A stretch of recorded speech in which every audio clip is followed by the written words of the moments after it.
Let's now talk about the third WP rule for sequential composition. It's actually very important to really understand your program is simply just a sequential composition of different programming statements, S1 and S2. And S1 can be arbitrarily complicated, and also S2 can be arbitrarily complicated.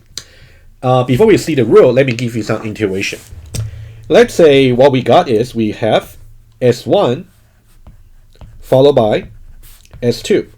Okay, so the semicolon over here simply means we are only going to execute S2 upon the termination of S1, right? That's the normal meaning for any programming languages. So our context goes like this. We want to establish the post condition R over here. So R should be established after we have executing S1 and also S2 in this particular sequence. And now what we want to calculate is what should be the corresponding WP. So that's the question. Okay, so the WP for, let me be more precise, the WP for S1 followed by S2 to establish R. So this is what we would like to calculate. The insight to this particular problem over here is to know that you have some intermediate states.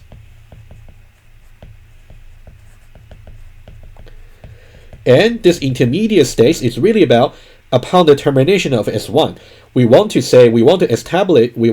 execute S2. Upon its termination, we want to establish R. So that means, is it possible to say that we try to break it down into two phases? We want to say when S1 is actually terminates, it should terminate in a condition that's logically sufficient for S2 to start with, and then upon the termination of S2 is going to establish R.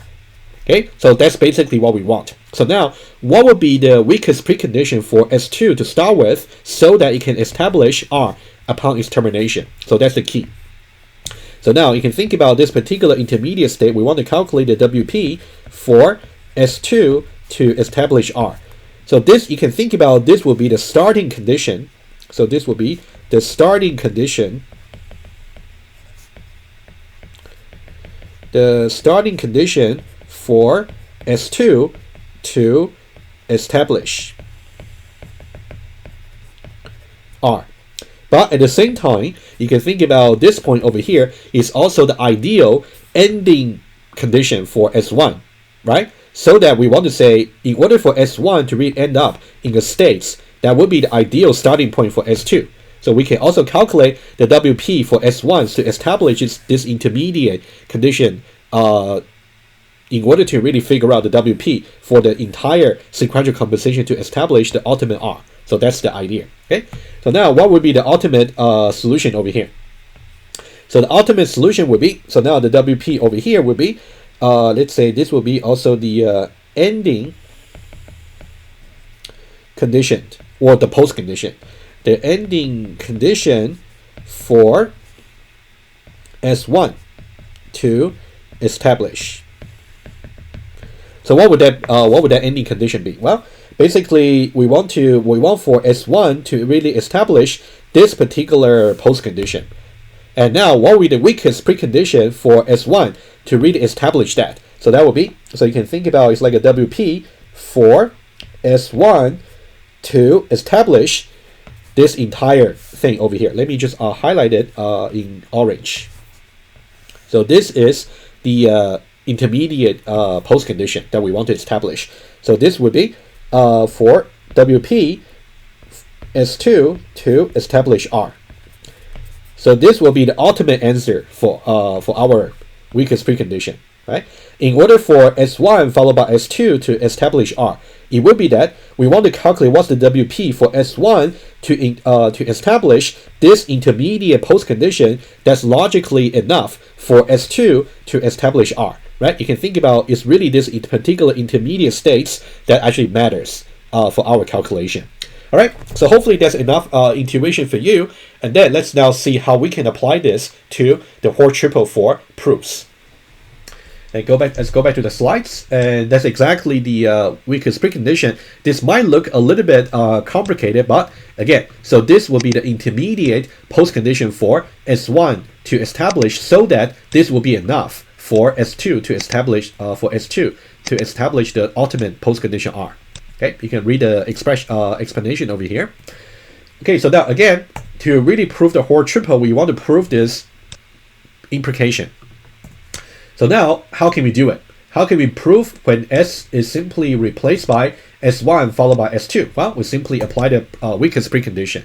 So it would be that the Q, the existing precondition, must be stronger than the WP that we simply just spoke about, right? So this is simply the WP for S1 followed by S2 to really establish the postcondition. All right. Let's see one example over here to really see how we can apply this sequential composition rule. I'm going to do this from scratch together with you. So the problem is we are given this particular implementation for swapping two variables. And let's say the precondition is simply just true. Any input values are okay. And then we want to see if the this particular postcondition x larger than y after the swap will actually be established. We want to know if this program is correct. Okay, that's a problem. Let's now see how we can solve this. In order to really prove that the program is correct, we have to formulate it using the Hoare triple. And this is already a Hoare triple we got, right? And then to really prove that the Hoare triple is a tautology, we want to say this particular existing precondition implies the WP for this implementation to establish the postcondition over here, right? So that's the general structure. Okay, let's now do step by step. Step number 1, we want to calculate the WP. Okay, so step 1, calculate the WP. And for this step over here, let's be very careful. Let's do it. Okay, we're going to calculate the WP for the temp is assigned to X, followed by X is assigned to Y, and also Y is assigned to temp. And the postcondition should be X larger than Y. All right, so hopefully that's very clear to you. You can see this part here is the implementation. And this part here is the desired postcondition. Let's calculate what the WP is for that, theoretically. Okay, so we're going to follow the equational style of the calculation. So number 1, we're going to see how the sequential composition rule can be applied. So one way to see this would be you can break it down into two parts over here. Think about this is like one part, the first step, and the remaining part is simply the second phase over here. So you can think about this is how we can break the sequential composition down into two parts, two phases. Phase number 1 and phase number 2. And we're going to apply the sequential composition rule. So you can see WP rule for sequential composition. Okay, so that'll be the first one. And what would that be? So in order to establish x larger than y as the postcondition after executing these two statements, we want to calculate the WP, right? So it's going to be the WP for x is assigned to y, followed by y is assigned to temp. We want to establish x larger than y. So this will be the ideal intermediate condition that should serve as the postcondition for the first one, right? So that's why we are calculating WP.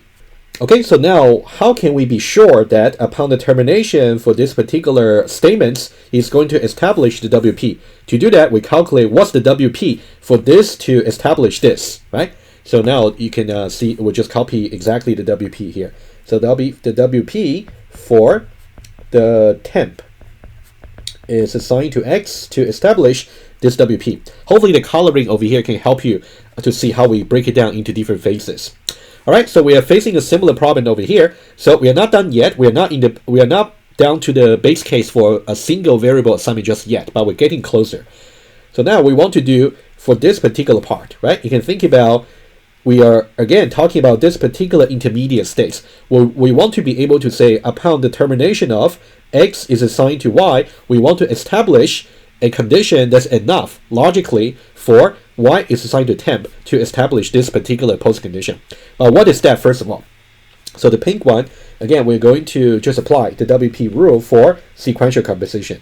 So WP rule for sequential composition. Okay, let me just be very aware of the color I'm using so you will see. So WP rule for sequential composition. Okay, so this is the part. So now how do we calculate the WP over here? So that would be the WP for Y is assigned to temp to establish X larger than Y. All right, and now this will be the intermediate ideal condition for X is assigned to Y to really establish. But what will be the weakest precondition for this to for X is assigned to Y to establish that? We want to calculate its WP, right? So we just copy everything remaining. Okay, so what we're going to do is we're going to say, so it's going to be the WP for X is assigned to Y to establish this particular intermediate condition. And don't forget, we also got this particular intermediate WP should also be the ideal ending condition for temp is assigned to X. That's why we're also calculating its WP, right? So we are really doing over here. Okay, let me just make it a little bit cleaner. So it's going to be the WP for temp is assigned to X to establish this particular WP, right?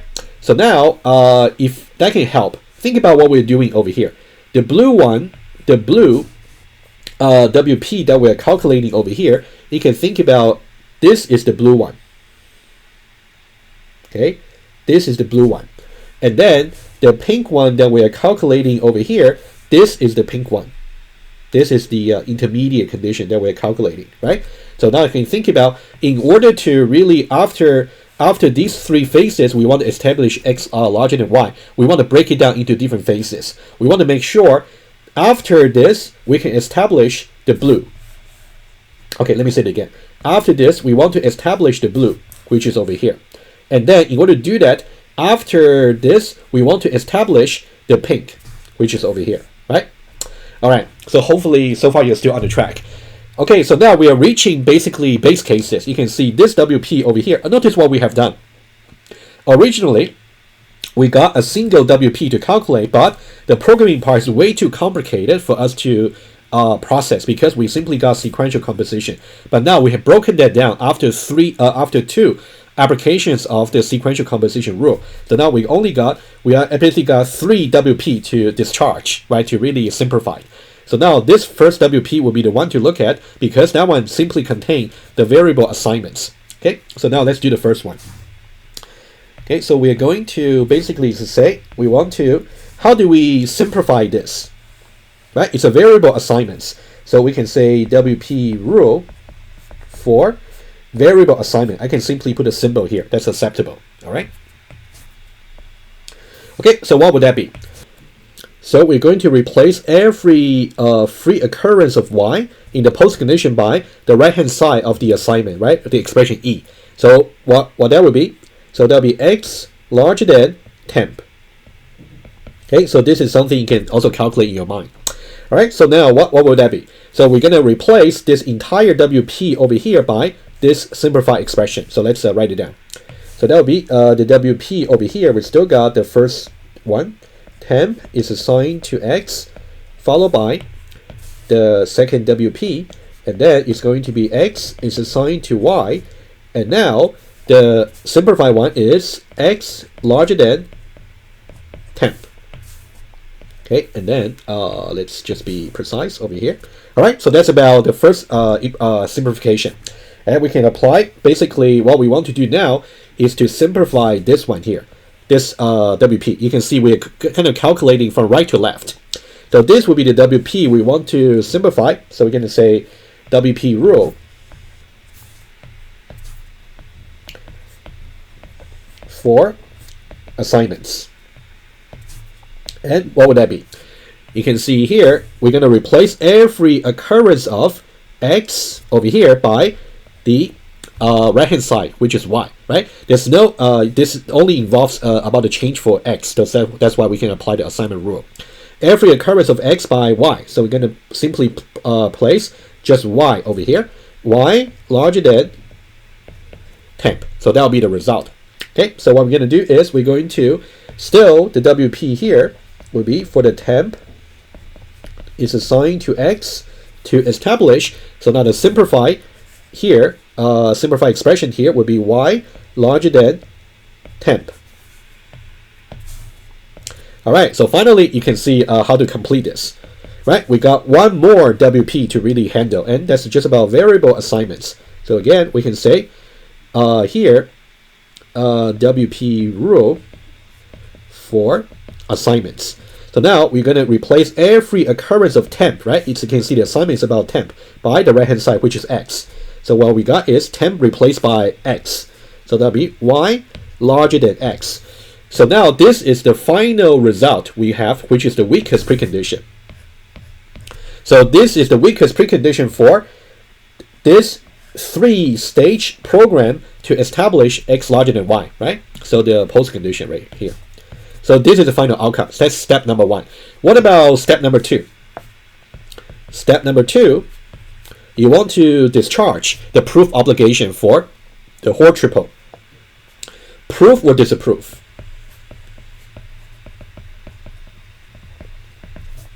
So what's the existing precondition? It's simply just true. And is it stronger than the weakest precondition that we just calculated, which is y larger than x over here?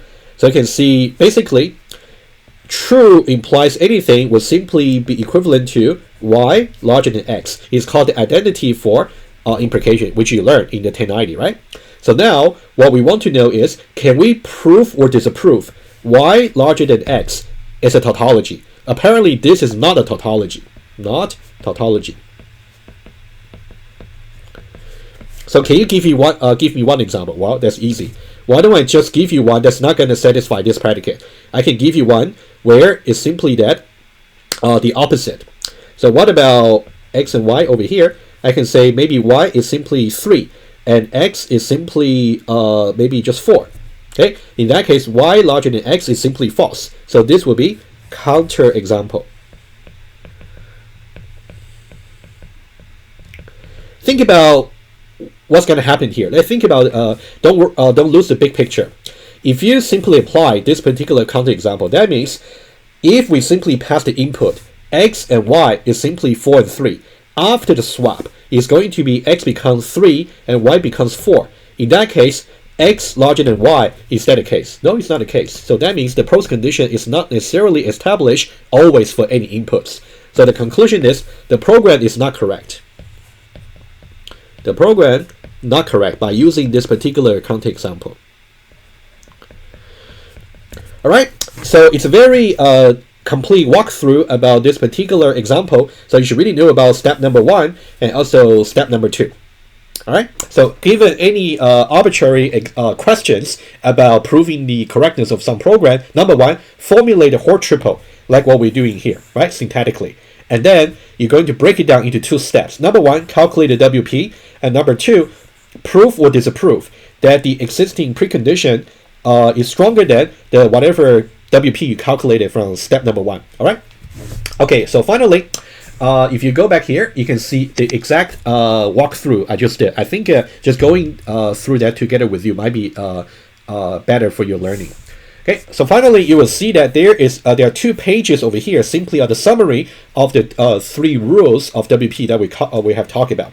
So we got basically number 1, we got assignments, we got if then else, and also we got sequential composition. So these are the 3 rules you should know about for calculating WP. And then the follow-up summary will be, we want to know, given a particular WP over here, given a particular whole triple, let's say this, and S over here can be either assignments, it can be if then else, or it can be sequential composition. What should be the corresponding rule for proving that the whole triple is a tautology, right? You can see exactly 1, 2, and 3 that we spoke about, right? It's just a summary of what we have spoken about so far. All right, so review the rules and do the example also by yourself, and then we're going to talk about loops and its contracts.